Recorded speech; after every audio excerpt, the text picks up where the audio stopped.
Chipotle recently reported a plethora of bad news on their Q3 earnings call. $3 billion of revenue for the quarter, which fell short of expectations. Store traffic fell by 0.8%, the third straight quarter of declines. Same-store sales, arguably the most important fast food chain metric, rose by just 0.3%, and they also cut this metric's forecast for the third straight quarter, a troubling sign that investors took note of. Shares of Chipotle fell as much as 19% as a result of this earnings call, pushing the stock down over 47% for the year at the time of recording. Now, I know this might be surprising news to Chipotle executives, but this poor performance is generally what happens when you continuously increase prices but fail to increase the quality of your product. Let's jump into why people have stopped eating out at stores like Chipotle and what it probably means for the economy as a whole. My name is Jack, and thank you for watching Peak Productions, the #1 place to stay up to date on all things business, finance, and technology.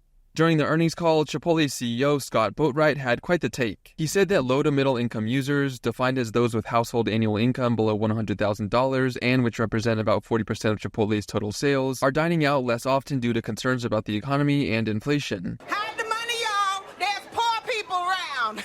Boatwright also said that a particularly challenged group when it comes to spending money eating out are those aged 25 through 35. I'm like, what did he say fuck me for? This was a whole lot of corporate talk out of Boatwright just to say that they hike prices while keeping quality the same or arguably even worse. Now, I'm going to tell you something to keep in mind while you watch this video. I'm an avid Chipotle goer, so I really know firsthand about the state of Chipotle right now and how bad it's gotten. The Chipotle app lets you see the past 6 months of orders, and well, you can see how many times I've been in that time period.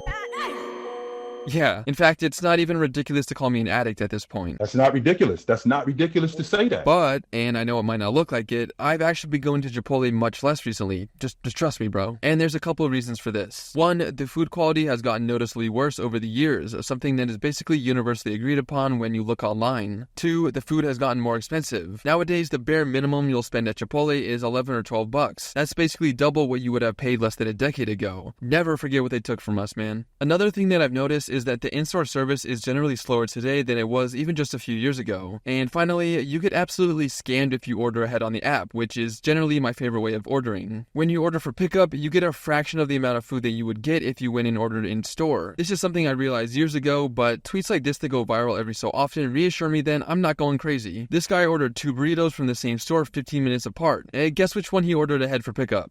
Yep, the one on the right, of course. Meanwhile, the burrito he bought in store is basically twice as big. People are tired of blatantly getting ripped off like this, especially when it's clear that the quality of the product has diminished. This grim outlook from Chipotle is far from the only thing worrying investors, though. The theme of the consumer being in a troubling spot is prevalent across the entire food industry. You see this through other fast food chains also being down big for the year. Wendys is down 47%, Sweetgreen 80%, Cava 54%.